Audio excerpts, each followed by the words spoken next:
Assalamualaikum warahmatullahi wabarakatuh. Kita akan melanjutkan belajar pembukuan kegiatan PUPM di bagian terakhir, yaitu bagian pelaporan. Pertama-tama, kita akan melihat terlebih dahulu apa itu pelaporan. Pelaporan kegiatan PUPM adalah informasi tertulis pertanggungjawaban kelompok terhadap kegiatan yang telah dilaksanakannya, baik itu secara keuangan maupun secara kinerja, sebagai bahan evaluasi bagi semua pihak, terutama bagi pemerintah atas bantuan yang telah diberikan, dan akan menjadi dasar bagi kebijakan dan pengambilan keputusan di masa yang akan datang. Pelaporan ini penting dan merupakan suatu rangkaian yang tidak terpisah dari pelaksanaan kegiatan PUPM. Pemerintah ingin melihat sejauh mana keberhasilan program ini dari segi penyaluran dan pendistribusian pangan yang telah dilaksanakan oleh kelompok. Pelaporan yang harus dibuat oleh kelompok ada 3.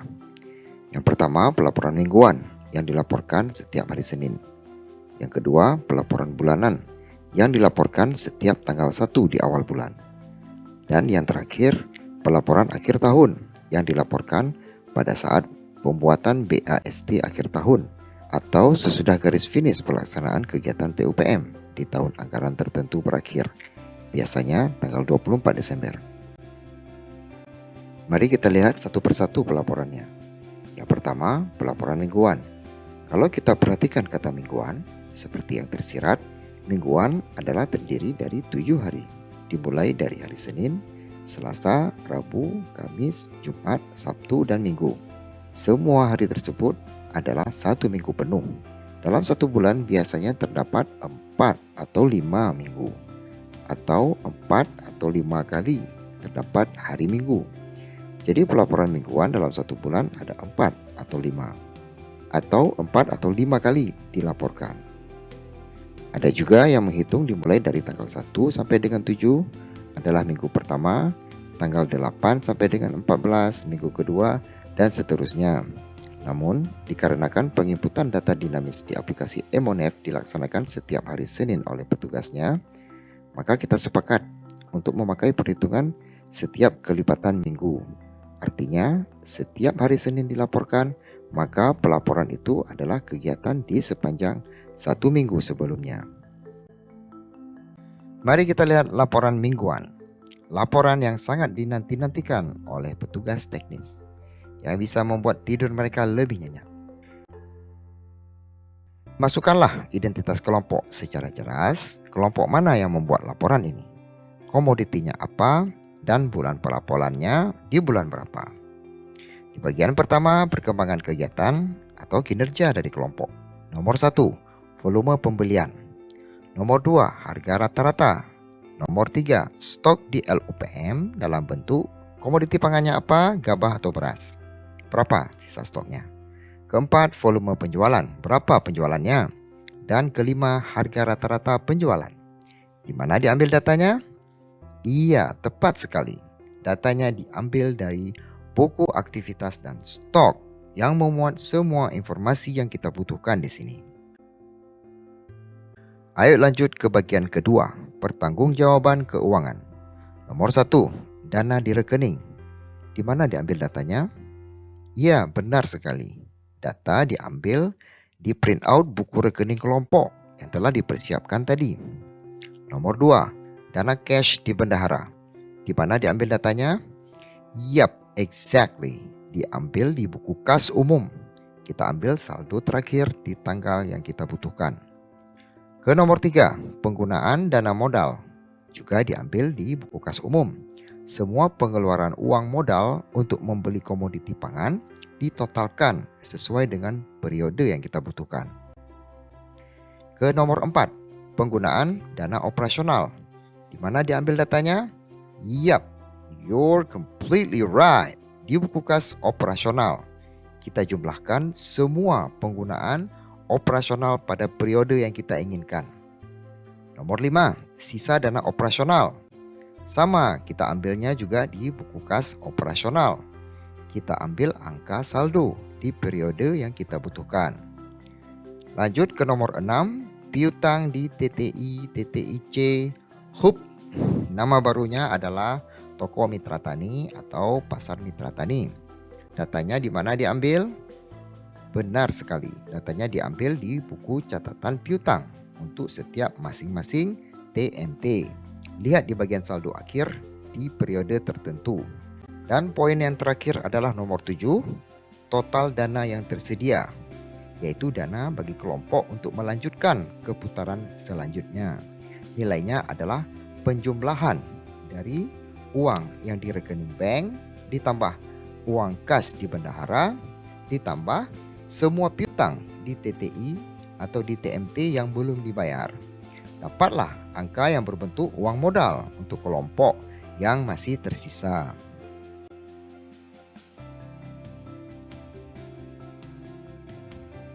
Kolom pelaporan mingguan terdiri dari minggu pertama, minggu kedua, minggu ketiga, dan minggu keempat. Kolom terakhir adalah kolom jumlah. Jumlahkanlah yang perlu dijumlah. Dan jangan dijumlahkan semua, nanti akan pusing kepala Anda. Dirata-ratakanlah semua yang menyangkut harga. Dan ambil saldo terakhir untuk stok, dana di rekening, cash di bendahara, piutang di TMT, dan sisa dana operasional. Nanti di kolom jumlah ini akan menjadi nilai bagi laporan bulanan.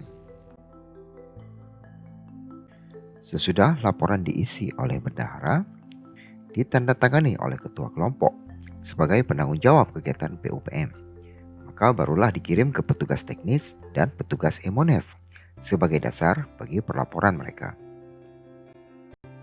Yang kedua, laporan bulanan. Bulanan cukup jelas, adalah akumulasi dari semua pelaporan mingguan atau semua aktivitas kelompok di sepanjang minggu bulan sebelumnya. Di contoh simulasi adalah bulan Maret, maka dari aktivitas kelompok dimulai dari 24 Februari sampai dengan 29 Maret. Kenapa bukan dari tanggal 1 Maret sampai dengan 31 Maret? Karena kita menggunakan sistem kelipatan mingguan. Jadi tidak akan sama nilainya antara mingguan dan bulanan jika kita hitung dari tanggal 1 sampai dengan tanggal 31. Dan dilaporkan pada tanggal 1 di awal bulan berikutnya, yaitu bulan April, atau boleh dilaporkan pada minggu terakhir di bulan Maret.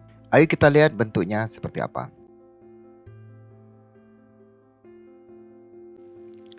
Sama persis seperti laporan mingguan. Komponennya terdiri dari identitas kelompok yang membuat pelaporan, komoditas PUPM-nya, dan tahun pelaksanaan kegiatannya. Bagian 1 juga sama berisi perkembangan kegiatan atau laporan aktivitas kelompok. Bagian kedua juga ada pertanggungjawaban keuangan yang isinya sama persis seperti laporan mingguan. Yang membedakan hanyalah kolom pelaporan. Kini dibagi dengan bulan. Dari bulan Januari sampai dengan bulan Desember. Isi daripada kolom ini adalah seperti yang telah dijelaskan, bahwa hasil dari kolom jumlah di laporan mingguan.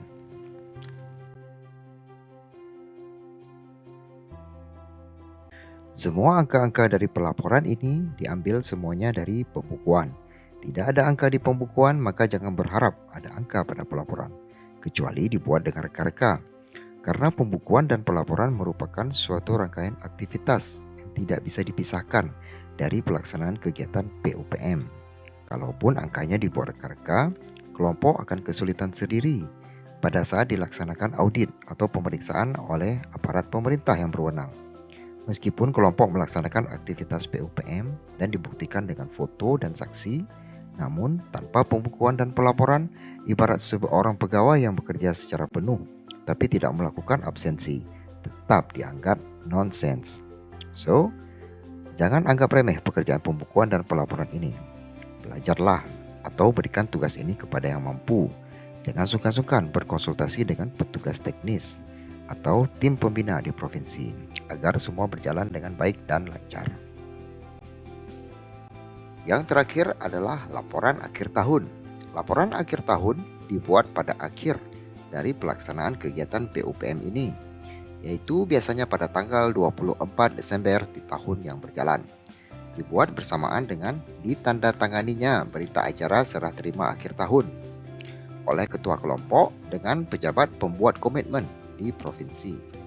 Diasumsikan tanggal 25 tanggal merah, 26 libur bersama, dan masih tersisa 2 atau 3 hari lagi Untuk tim teknis dan tim pembina mengurus administrasi pengembalian bumper yang tidak terpakai di kantor KPPN.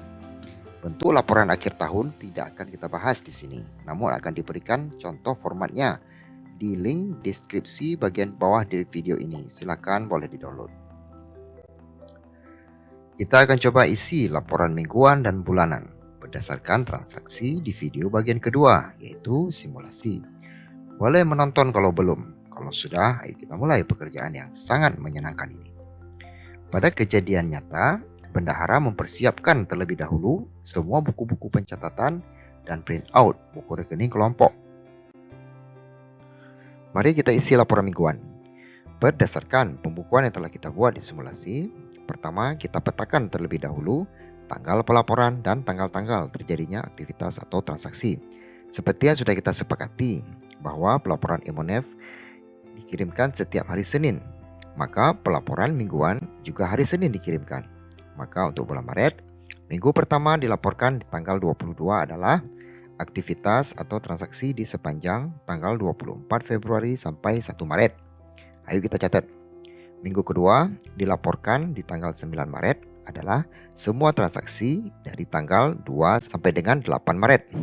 Minggu ketiga dilaporkan di tanggal 16 Maret adalah semua transaksi dari tanggal 9 sampai dengan 15. Minggu keempat dilaporkan di tanggal 23 adalah semua transaksi dari tanggal 16 sampai 22. Masih ketemu satu hari pelaporan lagi di hari Senin, yaitu minggu kelima yang dilaporkan pada tanggal 30 untuk semua transaksi dari tanggal 23 sampai dengan 29. Untuk sisa hari di tanggal 30 dan 31 dilaporkan di minggu pertama di bulan April. Oke, sesudah kita catat baik-baik tanggalnya, ayo kita isi. Karena di bulan Maret ada 5 kali pelaporan atau 5 kali ketemu hari Senin, maka kita tambahkan kolom minggu kelima di pelaporan mingguan. Nomor 1, volume pembelian. Kita lihat di buku aktivitas dan stok untuk semua aktivitas pembelian, beli. Minggu pertama semua transaksi yang terjadi dari tanggal 24 Februari sampai dengan 1 Maret. Maka tidak ada di buku kita, jadi kita tulis 0. Lanjut ke minggu kedua, dari tanggal 2 sampai dengan 8 Maret. Oke, ketemu satu kali pembelian di range tanggal tadi, yaitu di tanggal 5 Maret. Dibeli sebanyak 10.000 kg.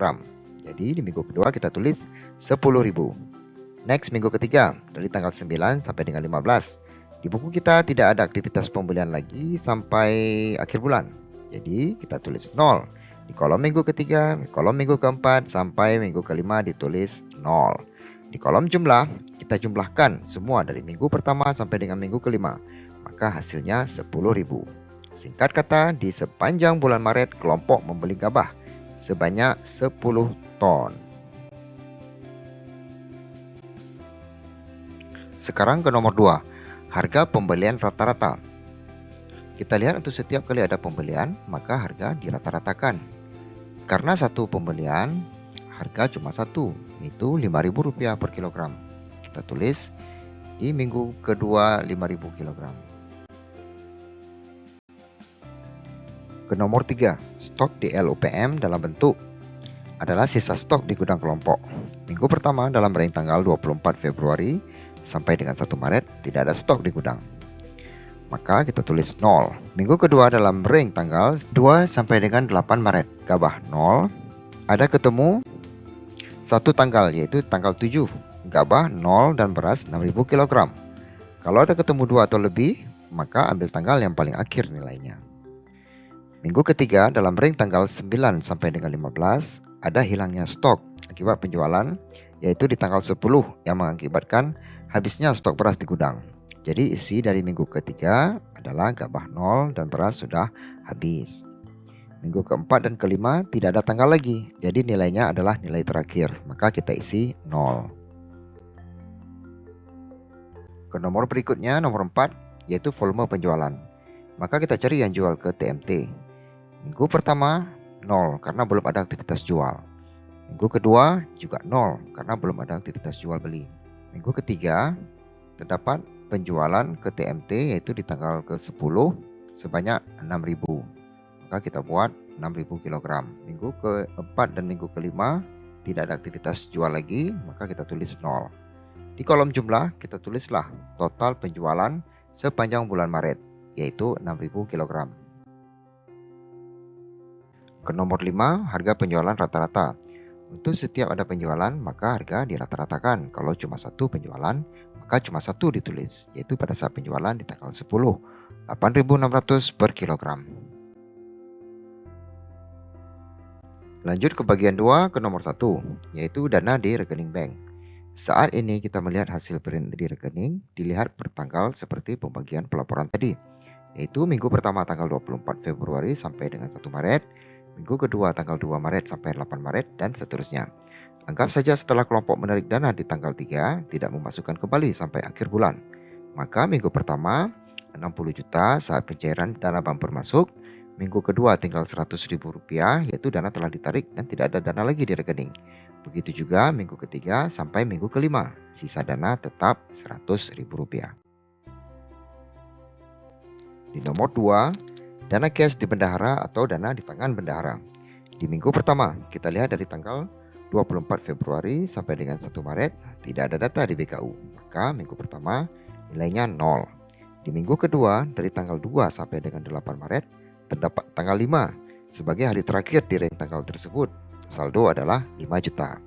Di minggu ketiga dari tanggal 9 sampai 15 Maret terdapat tanggal 10, maka saldonya pada saat itu adalah Rp13.600.000. Minggu keempat dari tanggal 16 sampai 22 Maret terdapat 2 kali pencatatan di tanggal 20.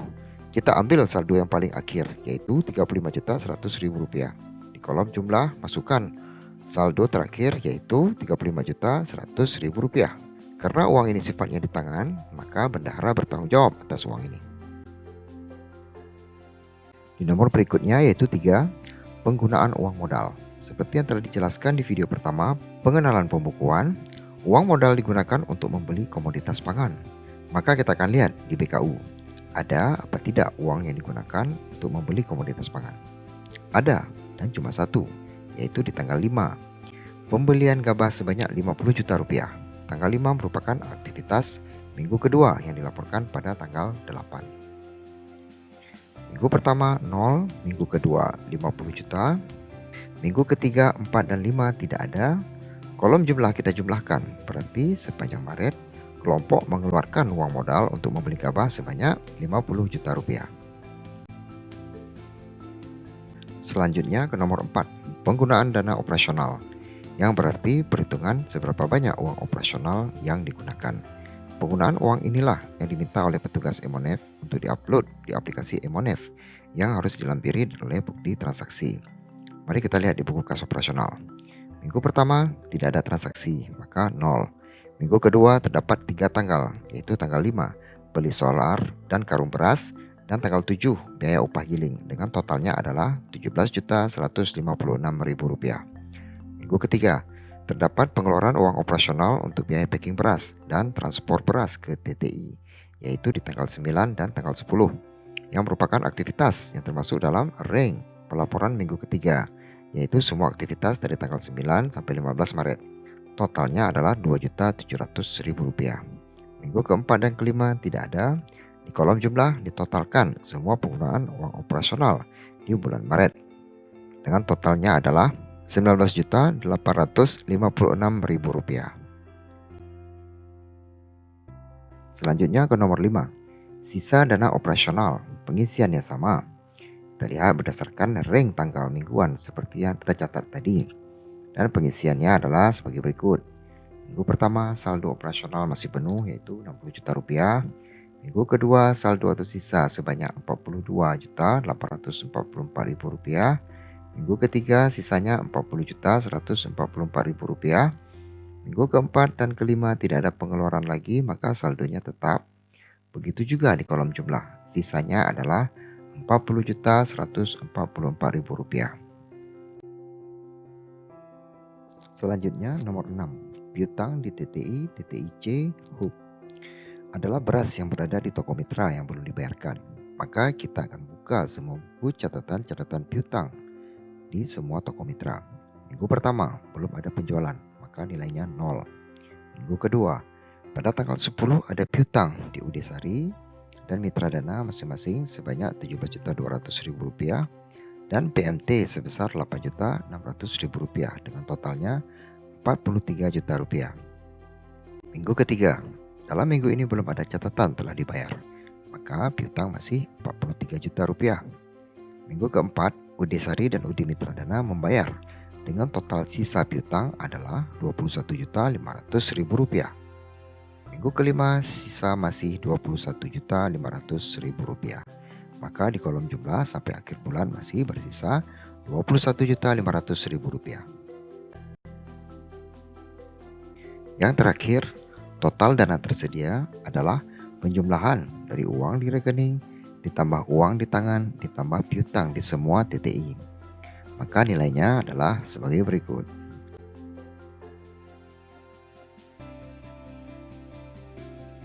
Jangan lupa metodenya kita pilah dulu ke dalam tanggal-tanggal terjadi transaksi di setiap minggunya. Begitu juga untuk bulan-bulan yang lain, maka tanggal setiap minggunya pun pasti jadi berbeda. Pada tutorial ini kita telah memasukkan nilai ke dalam setiap minggu. Jadi pada keadaan realnya, kelompok hanya perlu melaporkan setiap 1 minggu sekali. Jadi lebih mudah dalam membuat pelaporan. Oke, laporan mingguan telah kita buat. Kini kita lanjut kepada laporan bulanan. Seperti yang sudah dijelaskan di awal, laporan bulanan sama dengan laporan mingguan, komponen-komponennya. Yang membedakan adalah kolomnya dipilah berdasarkan bulan dalam 1 tahun. Isinya tinggal dipindahkan dari kolom jumlah yang telah kita buat di laporan mingguan. Maka kita pindahkan angka di kolom jumlah ke kolom bulan Maret. Oke, telah sampai di penghujung belajar yang sangat menyenangkan ini. At least bisa jadi obat tidur bagi yang kesulitan tidur. Jadi setelah pelaporan dibuat oleh bendahara dan disahkan oleh ketua kelompok, maka laporan mingguan langsung dikirim sesuai jadwalnya. Begitu pula laporan bulanan dan akhir tahun. Laporan yang dikirim ke tim teknis di tingkat kabupaten adalah laporan mingguan dan laporan bulanan. Ada juga tim teknis yang meminta fotokopi pembukuan dan bukti-bukti setiap bulan untuk meyakinkan bahwa kelompok membuat pembukuan dengan benar. Laporan yang dikirim kepada petugas Imonef adalah laporan mingguan, bukti-bukti penggunaan operasional atau bumper sepanjang minggu yang bersangkutan, fotokopinya yang asli disimpan oleh kelompok, dan yang terakhir foto-foto dokumentasi atas penggunaan bumper tersebut atau kegiatan-kegiatan di kelompok menggunakan aplikasi Open Camera. Usahakan jangan sampai kewajiban ini harus diingatkan selalu. Telah ada komitmen awal bagi kelompok sebelum menandatangani surat perjanjian kerjasama bahwa pelaporan ini merupakan suatu kewajiban yang harus dipenuhi. Dan tugas bendahara selanjutnya adalah mengarsipkan dokumen pembukuan yang disusun dengan rapi, lengkap dengan bukti-bukti transaksi, foto-foto dokumentasi, dan disimpan baik-baik di tempat yang aman.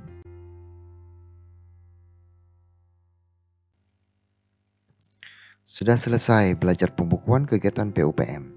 Dari pengenalan pembukuan, simulasi, dan sampai kepada pelaporan. Kalau ada waktu insya Allah kita akan bahas mengenai pelaporan akhir tahun dan BAST pada kesempatan lain. Lebih dan kurang saya mohon maaf. Wabillahi taufik wal hidayah. Wassalamualaikum warahmatullahi wabarakatuh.